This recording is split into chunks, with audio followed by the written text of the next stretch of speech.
This morning, UK Motorsport have officially banned Russian license holders from competing in UK events, which means that if Nikita Mazepin were to race in 2022, he will not be competing in the British Grand Prix at Silverstone, and I believe the UK is first of many locations that will ban Russian license holders from competing in motorsport events.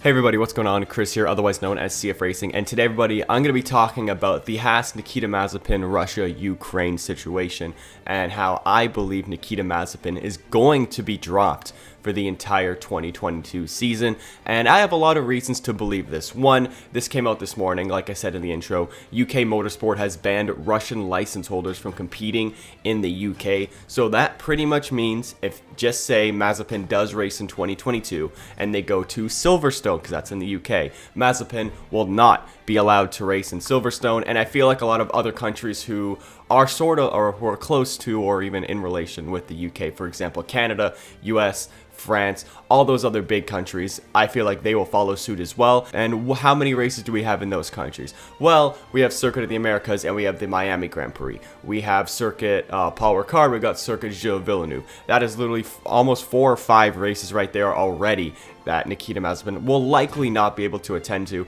And then there's other countries across the world. I feel like Italy will follow suit. There is no race in Germany, but I feel like Germany will follow suit just because Germany is a bigger country. And there's a bunch of other countries, like I said, around the world, probably Mexico as well. If these countries start following suit with what the UK is doing, then I wouldn't be surprised if Mazepin wouldn't even be allowed to race on like half of the entire grid. So to me, there is really no point anyway of keeping Nikita Mazepin with HAAS, and honestly, I think they should drop him. There was really only one reason why Nikita Mazepin was in HAAS anyway, and that was because of the sponsor money that he brought in from his dad's company in Russia, which is HAAS. And Nikita Mazepin's father, I would say, is close to Vladimir Putin, who is I would say the president of Russia. I don't even know what they call him. President, leader? I'm not really too sure. And Nikita Mazepin's sponsor is very close or tied into the government. And so HAAS took that HAAS sponsor off the car, and now there is pretty much no HAAS money coming from Nikita Mazepin. So he's basically in a seat, not bringing any funding now, maybe besides the ones that he can bring in from himself. I don't know if he has anything to bring, but right now he's just kind of sitting in an empty, well, I would say he's sitting in an empty seat without a sponsor, but I don't know. He certainly, I wouldn't say, has the talent to really be in Formula One. We all know why he's there, and that is because of the money from HAAS.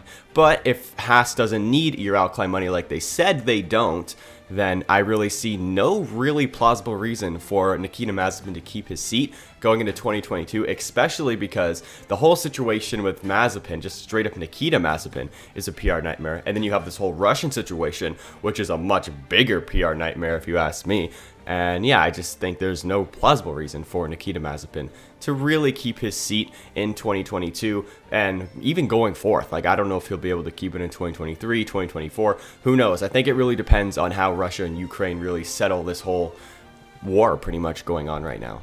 So like I mentioned before when I was talking about HAAS, they said that they really don't need the HAAS money to survive in Formula One, which is great because going into 2021, we all thought that HAAS really was dependent on the HAAS money. And now that they don't need it, this is even better for them. And I mean, maybe Gene Haas will have to cop up a couple $100 million more to maybe, keep going, or a couple million more to get into to stay even relevant in Formula One. But either way, that is some great news. And there also are a bunch of other options for HAAS to do instead of just, paying money. They can probably get a bunch more sponsors onto the team now, because I know there was a lot of sponsors who didn't want to be on a Russian car, to say the least. So now if they can get other sponsors, or maybe Andretti will buy the team, I highly doubt that, but it's still a possible option. So without Nikita Mazepin's money, HAAS can definitely still survive in Formula One, which is something that we absolutely love to see. So now we're going to talk about potential suitable replacements for Nikita Mazepin for the rest of 2022, or pretty much the whole season, or even 2022, 2023 going forward. So there are a couple of drivers who would be suitable replacements, but they literally can't replace Nikita Mazepin, as I would say they are in sort of similar situations. The first one is Danny Kvyat. He is a Russian driver, so there's really no way that he can compete. And honestly, I would say the best option to replace him would probably be Robert Schwartzman. He is a Ferrari Academy driver. You know, Haas has very good connections with Ferrari, and he finished second in F2 last year, and I believe he finished third or fourth in F2 in 2020. So he is a very good young caliber driver. He also won F3, I believe, in 2019. But he is also Russian, so he will not be able to compete, and I believe his sponsor is like Russian banks, and I'm not sure if they have any connection with the government or anything, but that's something you don't really want to get into. Another driver that I think is possible, but not very likely, is Callum Ilott. He finished second in the standings, I believe, in 2020, or finished third. He was right behind. He had a great title fight with Mick Schumacher. I forget if Yuki Tsunoda overtook him in the standings, but I don't think he did. But either way, Callum Ilott would be a great driver. You know, he's very good in qualifying, but he really has just started an IndyCar career over in the US, and I really don't see him like going over, to say the least. But he still could. I mean, if Haas make him a good offer, I'm sure he'd love to come to F1, and I would love to see Callum Ilott in F1. We can see a Ilott-Schumacher rivalry again, even though I feel like they wouldn't be rivals, but still, it would be awesome. And plus, Callum Ilott was a Ferrari Academy driver as well, so that boosts up his score. Next up, another possible option, to me, I think this is possible, is Robert Kubica. I don't think it's very likely, as he's like very in tight with Orlen, but I mean, if Haas needs money, I guess they can go for Robert Kubica, and he can bring in the Orlen funds over there instead of with Alfa Romeo, but I don't think Alfa Romeo will let him leave. But either way, it's still possible. We saw him race in 2021 for Kimi for 2 races, and he did a pretty good job. He beat Mazepin, so yeah, I mean, Kubica could do well. And lastly, there are really 2 more sort of options, then I'll go into like my main options to replace Nikita Mazepin. So the first one is Roman Grosjean, a former Haas driver, as we know. I don't think he will go over, as he is in a top IndyCar team, but it is still possible. And the next one is Roman Grosjean's former Haas teammate, and this is Kevin Magnussen. I believe he's also doing IndyCar or something like that, so it's still possible for him to come back, but I believe he burned a few bridges at Haas, so I don't think it's very possible. So now there are 4 drivers who I believe that are probably the most likely drivers to get the Haas seat if they do get a Haas seat. So the first one to me, this is probably the least likely out of all of them, and that is Antonio Giovinazzi. And I chose Antonio because, I mean, he just raced in Formula 1 last year. He is currently in the worst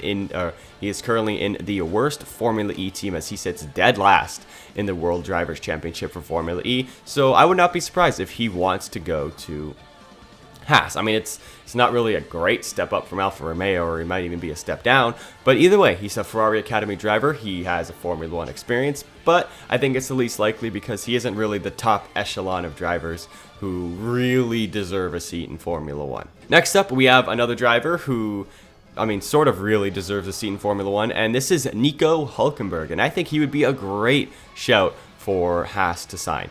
And I mean, he is the super sub we saw in 2020. He just jumped into that racing point. Granted, it was a good car. He jumped in that racing point, beat Lance Stroll in qualifying, qualified 3rd in Silverstone. I don't know what else you want from him. Like, he just came into that and just did fantastic. And plus, he can actually race in Silverstone, unlike Nikita Mazepin this year. So I think Hülkenberg would be a very good option.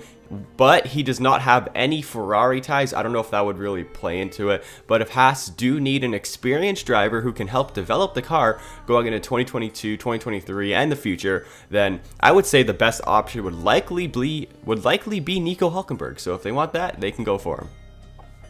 So now we have my 2 most likely candidates to replace Nikita Mazepin for 2022. So number 2 for me is Oscar Piastri, and this might just be a pipe dream because I want to see Piastri in Formula 1 so bad. He's so good, on the level of Max Verstappen in terms of talent-wise. Like, he's absolutely incredible. Like, you don't just go win Formula 4, Formula 3, Formula 2 in back-to-back seasons, and it's not like it was even close either. Like, Formula 3 was close, but Formula 2 was an absolute domination.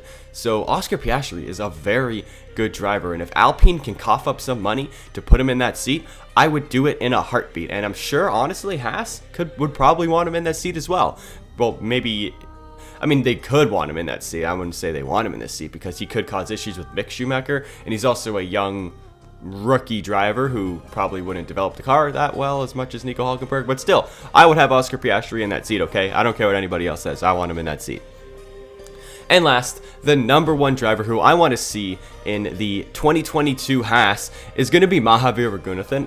No, I'm kidding, guys. I'm sorry. I had to throw it in there. It's Alessio Deletta. The actual driver I think is the most likely to join Haas in 2022 is going to be Pietro Fittipaldi, and it's really just because he is the Haas test and reserve driver, and the whole point of a test and reserve driver is to be the reserve driver if the main driver, Nikita Mazepin, can't compete.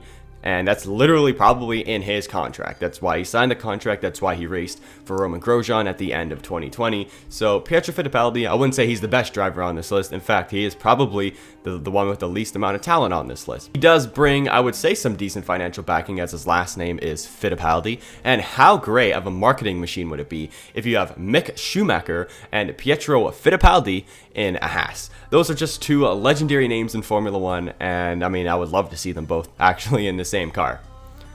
So guys, that is going to wrap it up for this video. Let me know who you guys think are the best replacements in overall for Nikita Mazepin. To me, I think the best one would probably be Nico Hülkenberg, but I think the most likely is probably going to be Pietro Fittipaldi. But with that being said, guys, let me know, like I said, who you guys think is the best option. With that being said, hope you guys enjoyed. See you guys next time. Goodbye.